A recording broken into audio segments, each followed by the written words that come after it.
This was a conversation I shouldn't have heard. I was supposed to be with a client that day, but the client called and canceled the order. As a result, I sat in my cubicle and did some paperwork. It was early, about 7:15. It didn't start until 8, but many of the guys came early to drink coffee and chat before work. I heard Brad and Bill come in and start talking about the latest idiocy that management had unveiled, and then they brought up last night's match before moving on to the inevitable discussion about women. By the time they got to the topic of women, Brad and Bill had been joined by Sam, Al, Josh, and Donnie. I sat around the corner so no one walked past me and no one knew I was there. They discussed all the girls in the office and what they would like to do with each of them, and then Josh said, "Suppose you could have one, who would you choose?" "I would choose Mary because of her big breasts." "My wife's breasts are so small that she barely needs to wear a bra," Brad said. Ted chose Sally because she had the sexiest ass he had ever seen. "What about you, Sam?" Ted asked. "It's easy, but she doesn't work here." "Who is this?" "Rob's wife. I would have Jenny as many times as I could. It's a pity that you will never have such an opportunity." "Why do you say that? You can have her?" I saw it in her eyes. Heck, everyone in the room could do it, and probably all at the same time. "Do you mean perhaps, or just one-on-one? Bring her to Rob's party and I can have her. I'm willing to bet that 15 minutes later Brad could have done her, and before the party is over, I'm willing to bet she's done everyone at least once." "You're fucking crazy," Bill said. "No," Sam answered. "She can be had, and Rob knows it. Why else do you think he's looming over her? He doesn't dare let her out of his sight." This was not true. I was so foolishly in love with her that I could not bear to be separated from her. "I'm telling you guys, you can have her." "Sam, you are so full of crap that it's impossible to believe." Further conversation was interrupted when Harry, our manager, shouted, "Hey, it's already 8 o'clock! Where the hell are my guys?" The small meeting ended, and the guys dispersed to begin their daily work. That evening, on the way home, I wondered why Sam was so confident that he could get to my wife. She was gorgeous, and that fact alone guaranteed that she would attract men's attention, and she really loved to flirt, and it made boys sniff her. I could be wrong, but I didn't think Sam could have her. He just wasn't her type at all. However, this was an opportunity for me to try to do something. If I play it right, I might even make $1 or $2. It would take some work on my part, but I just might make the situation work for me. The first step was to get Jenny involved. When I got home, Jenny had already prepared dinner, and after talking a little about our days, I asked her, "You really want to go to Cancun? How far are you willing to go for this?" "What kind of question is this?" "I think I know a way we can get the money without borrowing or going into debt, but it will depend on what you are willing to do." "What are you talking about?" I told her what I overheard. "I want to take advantage of this. What I want to do is invite them all here for a barbecue, and then I want you to pretend that you're willing to have sex with 1 or 2 of them on occasion." "You're crazy, Rob." "Listen to me, okay? You're gorgeous, and every man you know wants to get into your pants. You flirt a lot, and it makes a couple of them think they have a chance. I suggest we have a barbecue, and you do everything you can to make them think they can have you if they can only find a way to get me out of the way. Then I'll schedule a poker game for next week. I'll ask Bill to start another conversation, like the one I overheard this morning. And as soon as Sam or anyone else says they're sure they can get you, Bill will bet them they can't. We will arrange it so that he will push them to make a bet, and then he will say, "Okay, I'm so sure you can't that I'll bet you $500 that it won't work out. You can try your hand. I'll get Rob out of the way so there's plenty of time to try." You prepare them ahead of time at the barbecue, and they will be confident that they can do it and will accept the bet. During the poker game, you drive them all away, and we earn $3,000 to pay for the trip to Cancun.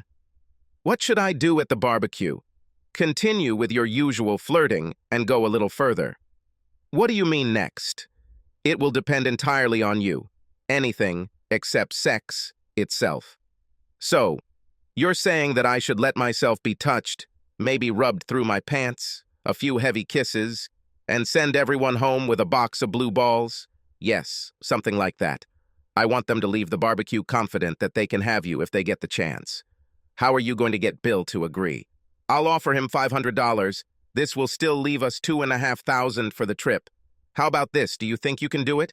Oh, I can do it, honey, and it might even be fun, but you know there will be a downside. What are you talking about? They'll all leave with a box of blue balls, but they'll leave me hotter than a wildfire. After they leave, I'll do my best to end the evening right. You better start taking your vitamins now to prepare. The next day at work, I pulled Bill aside, told him I had overheard the conversation, and then told him what I wanted to do. A big smile appeared on his face, and he told me that he was ready to participate. You know, I think very highly of Jenny, and it really pissed me off when Sam said she would be easy to sleep with. Bill became involved in the project. All that remained was to prepare the guys. It was too late to have a BBQ the following weekend, so I planned for a week later and got everyone to come. After that, all we could do was wait and see. As far as I could tell, the barbecue was a success. Jenny was wearing a pair of Daisy Dukes, with her butt cheeks sticking out. She had no bra under her low-cut top, and I could see the tents in her pants. I noticed that, every now and then, Jenny and each of the guys would disappear for 5 or 10 minutes. I casually scheduled a poker game for the following Thursday, and all the guys said they would come. They all walked away, just knowing that Jenny was theirs if they could get me out of the way. And true to her word, Jenny Dam actually used me that night. Bill made his move on Monday morning.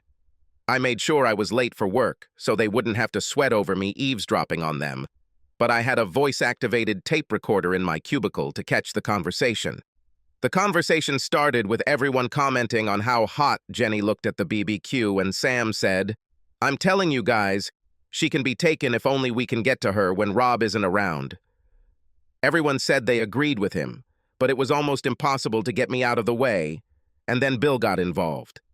"Bullshit. You don't have the slightest chance of getting her. Come on, Bill. Everyone except you knows that you can get her.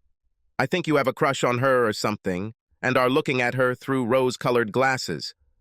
"Ah, well, are you responsible for your words?" "What do you mean?" "Poker game on Thursday.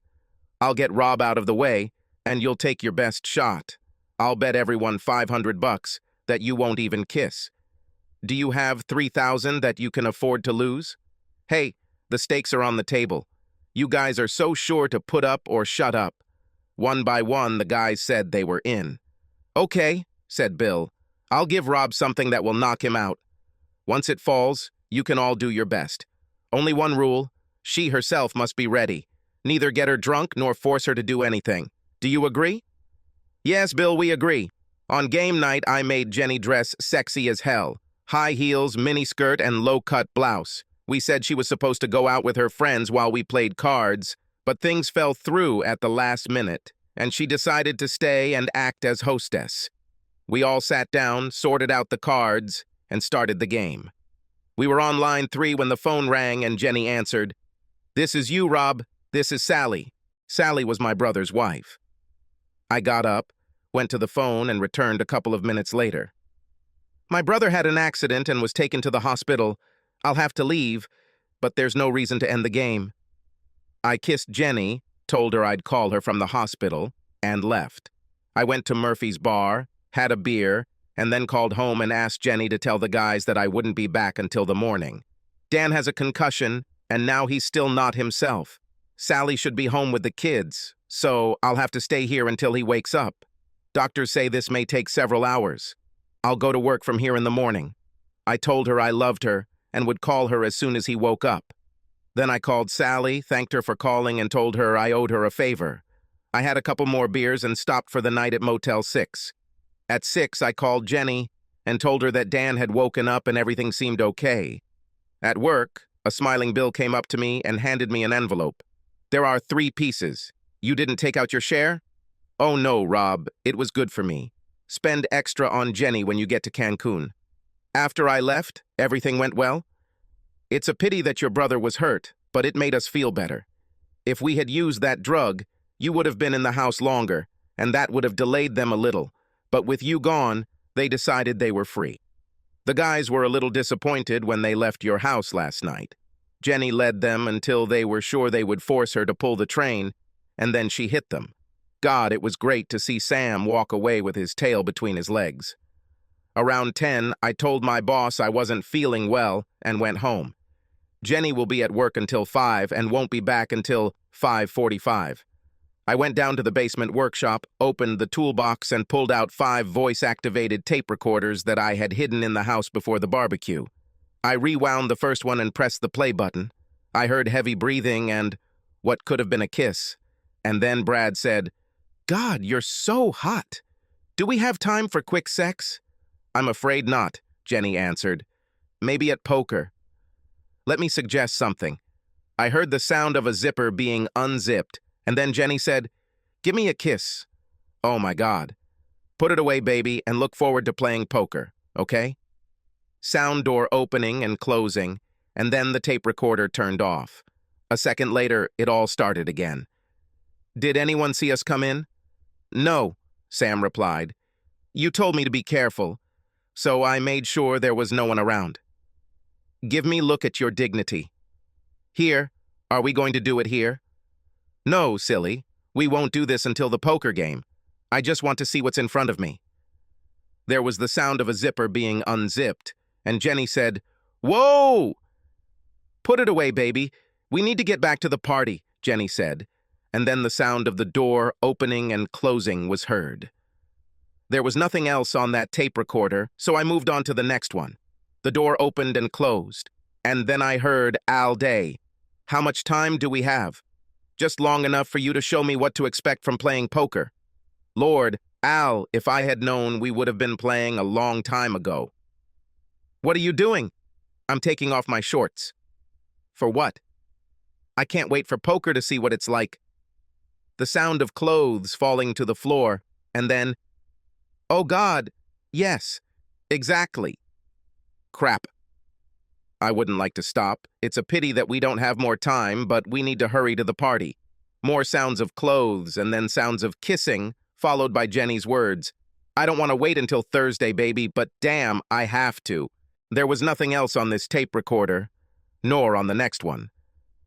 I already knew what was on the 5th tape, so I put them back in the toolbox, went upstairs, and took the tapes from the 4 cameras I had placed in the bedrooms and living room. The tape from the living room showed me leaving and Jenny walking to the window and pulling back the curtain to look outside. A minute later, she turned and said, "That's it, he's gone." "How do you want to do it?" Bill asked. "Do you all know what it's all about?" Jenny asked. 500 each, and never tell anyone about it, okay? Everyone unanimously agreed, and then Jenny said, "Give the money to Bill, and then remove the cards." The highest card goes first. They played their cards, and Donnie was first. "I want you to lie right here on the poker table first, and then we'll take you to the bedroom." While I was watching the recording, I picked up my cell phone and quickly dialed the number. "John? This is Rob. I think we were very lucky. We expected to catch only Bill, but we caught Bill and 5 others. I'm watching the recording now."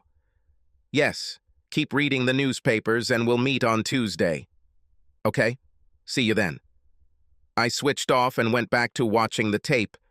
The recording from the camera in the bedroom caught them when they entered the door.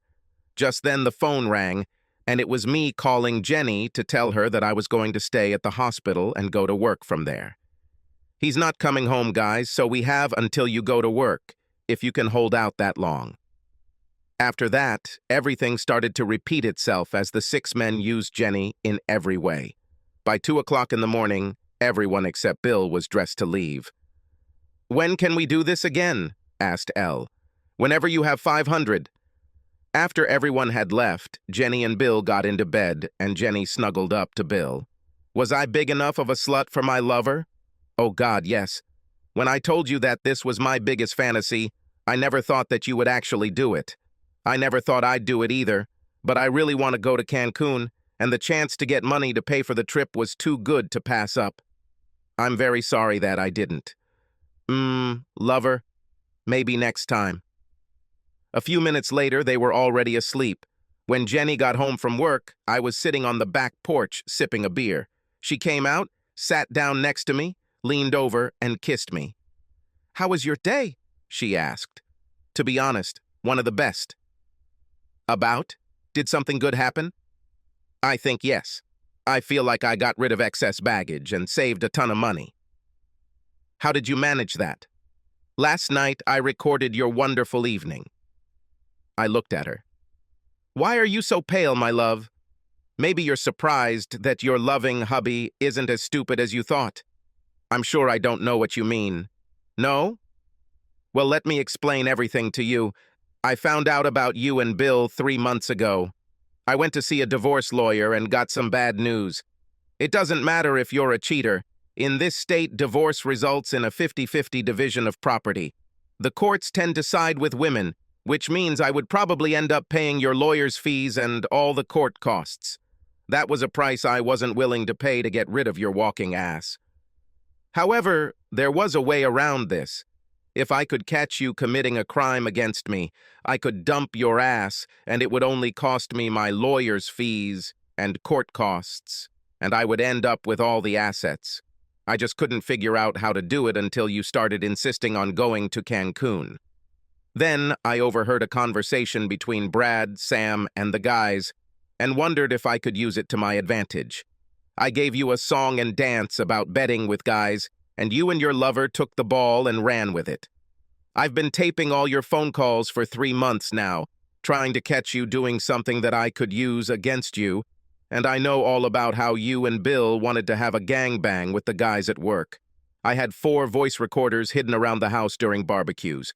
But these records, as good as they are not the ones that will send you to jail. The voice recorder I had on my phone line will do this. Don't go. I'll be right back. I got up and went into the house, got another beer, and then took the tape recorder, which I left in the office. I returned to the porch and sat on the swing.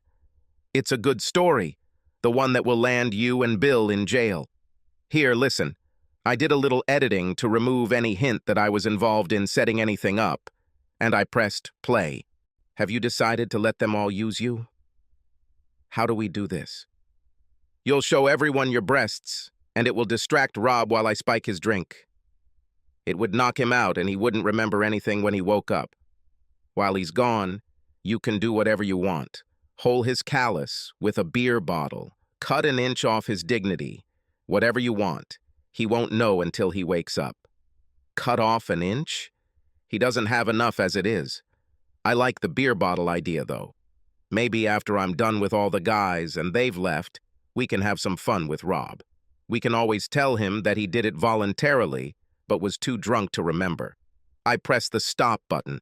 I played the tape for my lawyer, and he said you and Bill were charged with conspiracy to commit a crime. Knowingly using drugs is a criminal act, isn't it? Well, now you know it. Why are you so quiet, Jenny? You didn't say a word. Still stunned to find out I'm not as stupid as you thought?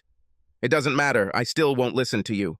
According to John, my lawyer, this recording alone is enough to send you and Bill to prison. But last night you and Bill did even better. I had 4 cameras hidden in the house that recorded everything you did. I have a video of you saying, you all know the terms of the deal, right? $500 each. Give your money to Bill. And there is a video of each man handing Bill his money. That makes you guilty, and so does Bill. Legal terms, extortion and connivance. You're baked, honey. I looked at her, but she did not look at me. She was looking everywhere but at me, and I was tempted to ask where her contempt for me suddenly came from. But then I decided that I didn't really want to know. That's the problem. John filed the divorce papers, and I asked for everything.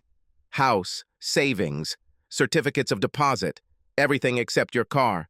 On Tuesday, you and I will go to John's office, and you will sign the divorce papers, accepting everything as is and agreeing not to contest the divorce.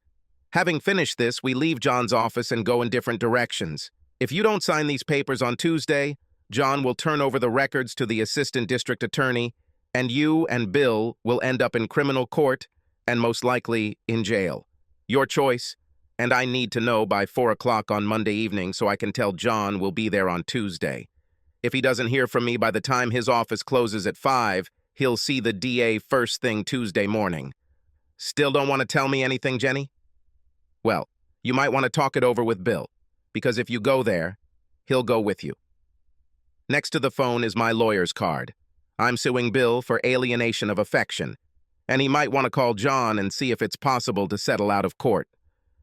I stood up and left her sitting. We stayed out of each other's way for the rest of the weekend, but just before leaving for work on Monday, I reminded her of the 4 o'clock deadline. I was in a good mood when I walked into Brad's office for morning coffee. "Hey guys," I said, "I have something you really need to see. Let's go to the conference room. There is a TV and a VCR. The only one not present was Bill. This is cool, guys, the most disgusting video I've ever seen. Great, isn't it? Notice how clear this is?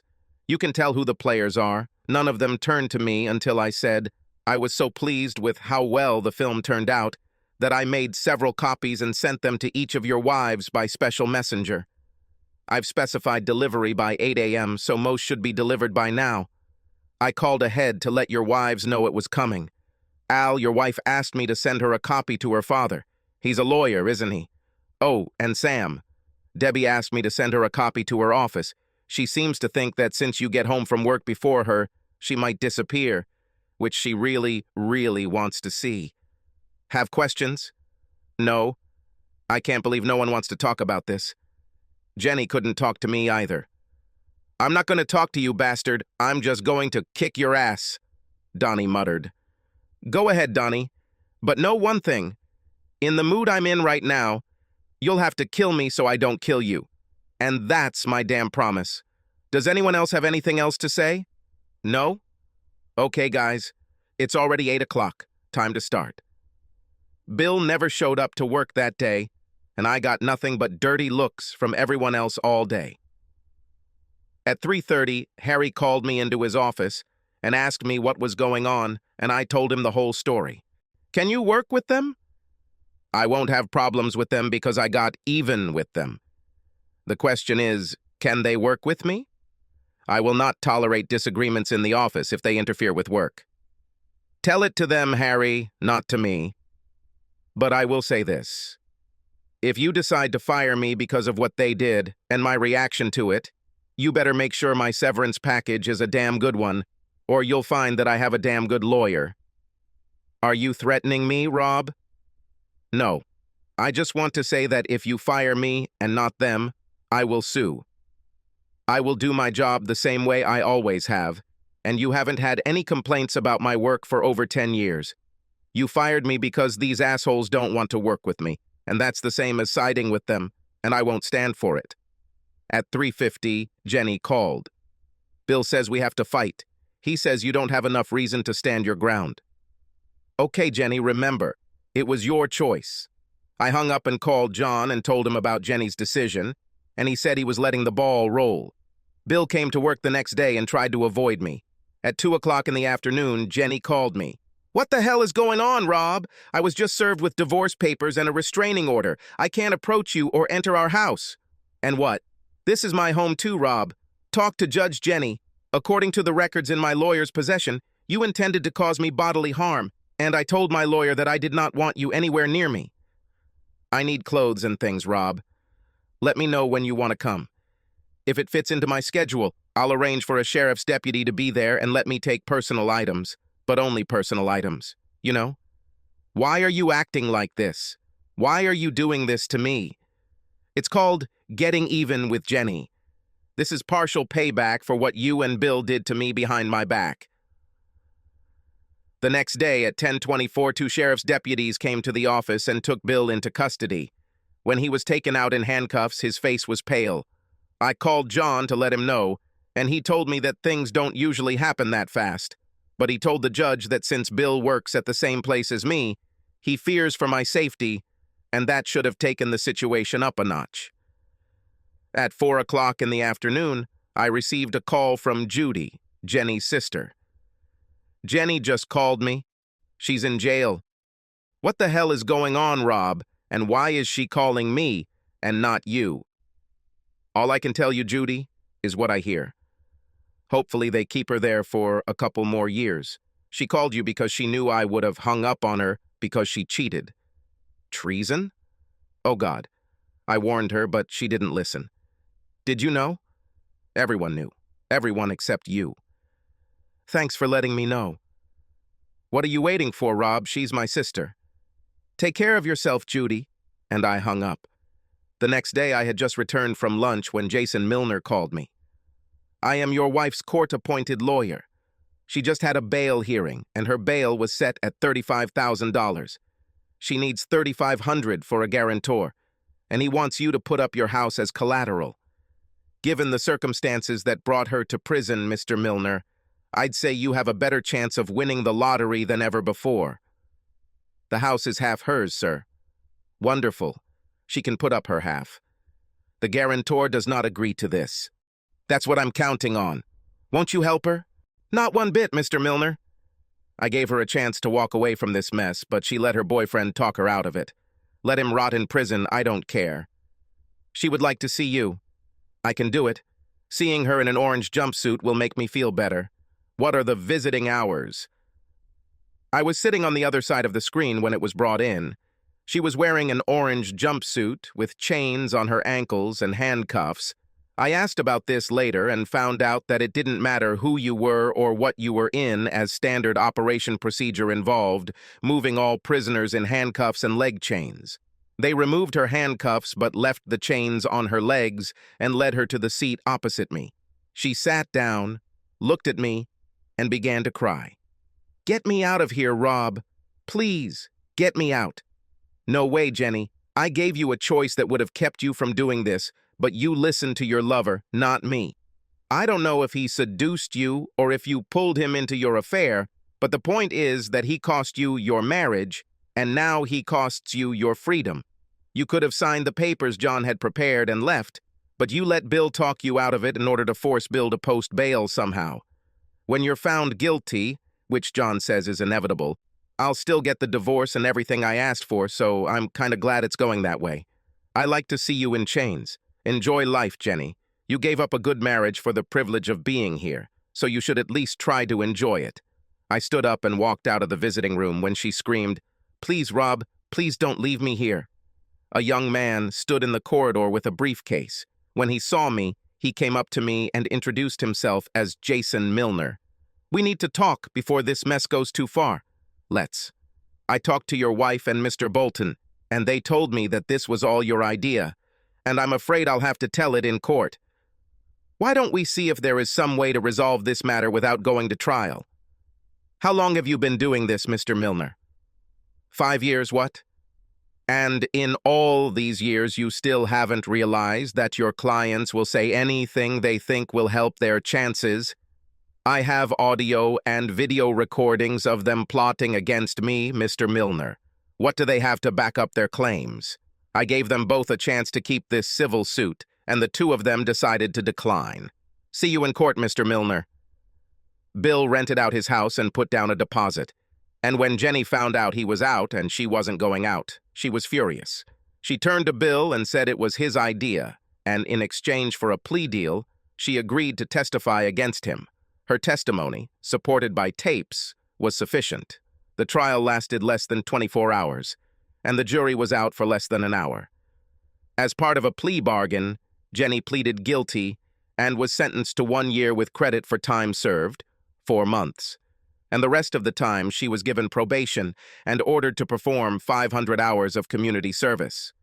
Bill pleaded not guilty and fought it all the way and got 3 years. When he gets out, he'll still have my alienation of affection lawsuit waiting for him. John said we could continue even with Bill in prison, but it might end too quickly. The longer I endure his torment, the happier I will be. Since Jenny was found guilty, I have gotten a divorce and everything I asked for. I have no idea where she is or what she's doing. I know she lost her job while she was in prison. I meet her sister Judy from time to time, but by unspoken agreement, Jenny is not mentioned. Of the 5 guys sharing that evening, all were divorced within 6 months, and their wives stripped them.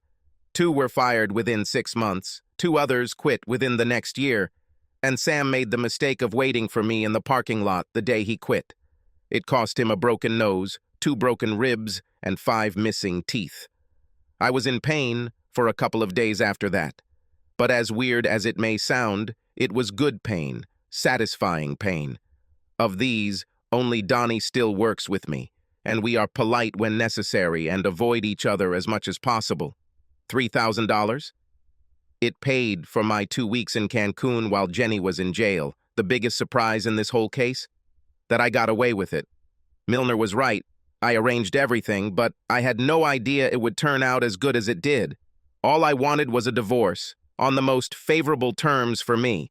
What can I say? Sometimes you just get lucky and damn it, but it really feels good. I remembered that old TV show, The A-Team, and what the Colonel, played by George Peppard, said, "I love it when a plan comes together." Subscribe to our channel so that your second chaff doesn't cheat on you, and go ahead and listen to the next story, because this story is nothing compared to the next one. If you're under 18, don't even think about listening to the next one. Listening to the next one. Listening to the next one. Listening to the next one.